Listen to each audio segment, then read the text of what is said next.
రాజకీయాల్లో నేను ఎన్నో పోగొట్టుకున్నాను, కానీ యోగిని పోగొట్టుకోవడం నాకు పూడ్చలేని లోటు. యోగిని చంపిన వాళ్ళెవరో కనిపెట్టే విషయంలో నా సహకారం నీకుంటుంది. నువ్వేమైనా చెయ్యి, నేనున్నాను. అన్నని చంపిన వాళ్ళని కనిపెట్టడానికి వచ్చినోడు ఇప్పుడు నన్నే టార్గెట్ చేస్తున్నాడు. ఈ సమస్య గురించి మాట్లాడతావేంటి? రేపు కోర్టులో ఫైనల్ హియరింగ్ తెలుసు కదా.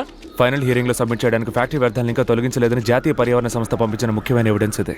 ధర్మ ఆధారాల్ని కోర్టులో సబ్మిట్ చేయడానికి వీల్లేదు. మనల్ని అడ్డుకోవడానికి వాళ్ళు ఏమైనా చేస్తారు. వాటన్నిటిని దాటుకొని మనం ఎలాగైనా దీన్ని కోర్టులో సబ్మిట్ చేయాలి. ఆధారాల్ని మాత్రమే కాదు, వాడిని లేకుండా చేద్దాం.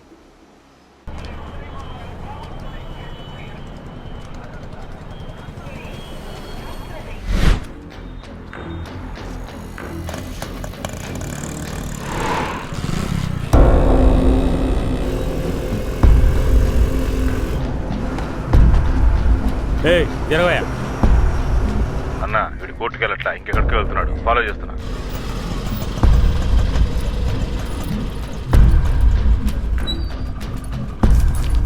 అవునా? రే దాన్ని వదిలిపెట్టండి, వాచ్ చేయండి. అన్న ఆ అమ్మాయి ఊళ్ళోనే ఉంది. అయితే ఆ ధర్మగడే కోర్టుకు వెళ్తున్నాడు అనుకుంటా. ఫైల్ ఆడ దగ్గరే ఉంది. అన్నిటికీ నేను చూసుకుంటాను అంది. ఆ రుద్ర ఏం చేస్తోంది? ఇంకోసారి వదిన కనుక అనుమానించావనుకో, నేను నీతో మాట్లాడను. వచ్చి భోంచేసి వెళ్ళిపోతాను. సరే సరే వదిలేరా. ఇదిగో తానే చెప్పు యోగి. నేను కోర్టు విషయంగా గుంటూరు వరకు వెళ్తున్నాను. నేను చెప్పే జాగ్రత్తగా విను. నువ్వు అమ్మ ఎట్టి పరిస్థితుల్లోనూ బయటకు వెళ్ళకండి. ఎవరు పిలిచినా సరే, ముఖ్యంగా రుద్ర పిలిచినా సరే. సరే సరే, వదిన వచ్చి పిలిచినా వెళ్ళకూడదంట. బాగా ఎక్కువ చేస్తున్నాడు.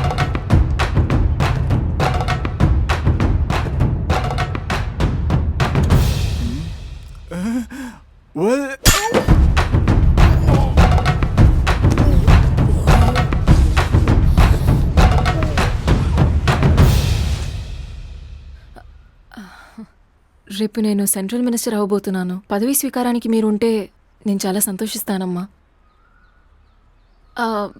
భగత్ సింగ్ ఎక్కడమ్మా?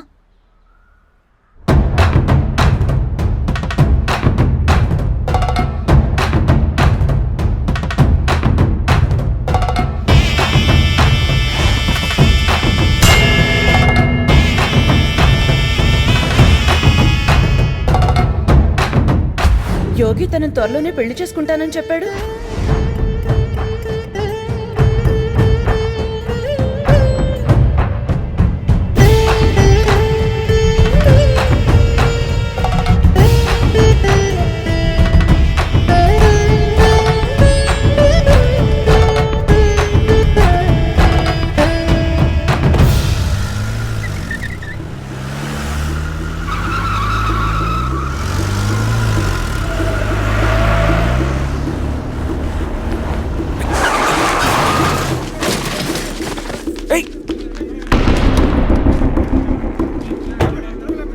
ఏమైంది? దెబ్బలేం తగలేదుగా?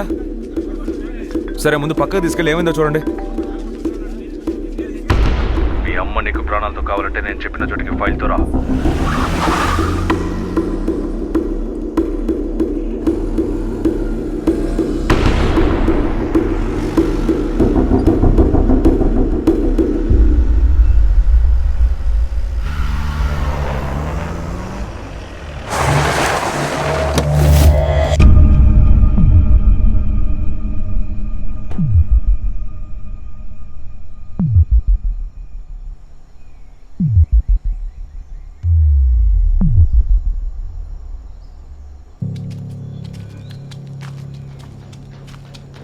రాజు ఏంటి ఫైల్ తేకుండా వస్తున్నాడు?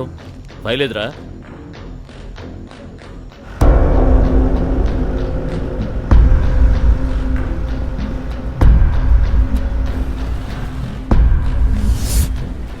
నేను ఫైల్తోనే రమ్మన్నాను కదరా. అమ్మని చూపించు, ఫైల్ ఎక్కడుందో చెప్తాను. లేపే రాజు.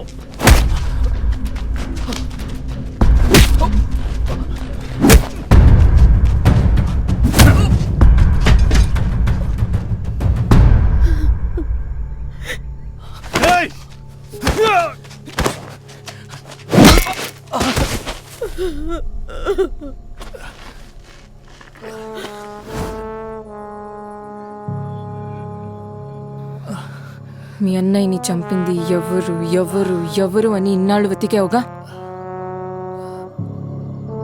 నేనే నా చేతులతో పొడిచి చంపాను. నన్ను ఎదిరించినందుకే వాడు చచ్చాడు.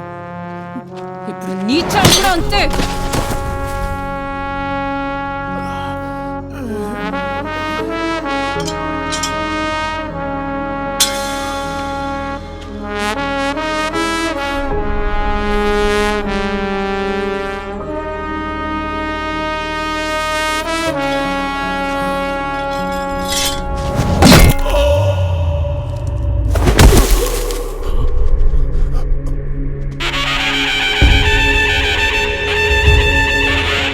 ఇప్పుడు మొరటుతనం, బుద్ధిశాలితనం రెండూ కలగలిపిన లక్షణాలు కలిగిన వాడమ్మా ధర్మ.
ఇన్నాళ్ళు యోగిని చంపిందెవరో నీకు తెలుసు అనుకున్నాను, కానీ నువ్వే చంపుంటావని నేను ఊహించలేకపోయాను. ధర్మ వద్దు, ఇది పొడిస్తే యోగి చనిపోయి ఉండడు. ఏదో ఒక కారణం కోసమే ఇది బతకాలని ప్రాణాలు అర్పించుంటాడు. ఇప్పుడు నువ్వు దీన్ని పొడిచి వాడి చావుకు అర్థం లేకుండా చెయ్యకు. నువ్వు ఆశపడ్డ పదవి నీకు సంతోషాన్ని దక్కనివ్వకుండా నిన్ను జీవితంలో ఒంటరిగా మిగులుస్తుంది చూడు.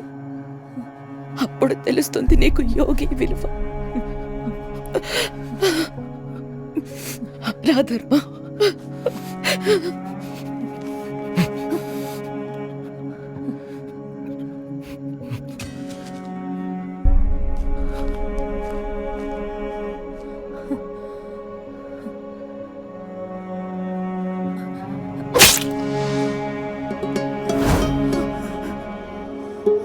ఏంటొదినా ఇలా చేసావేంటి? యోగి అన్న సర్వస్వం కదా, మా నాన్న మా అమ్మ అయినవాడు అన్నిటికీ మించి వన్న ఫ్రెండ్. వదినా మీరిద్దరూ పెళ్లి చేసుకొని కలిసి ఉంటే చూసి సంతోషించాలనుకున్నాను, కానీ అన్ని నాశనం చేశావు. నువ్వు బతికుండడమే దండగా యోగి దగ్గరికే వెళ్ళిపో.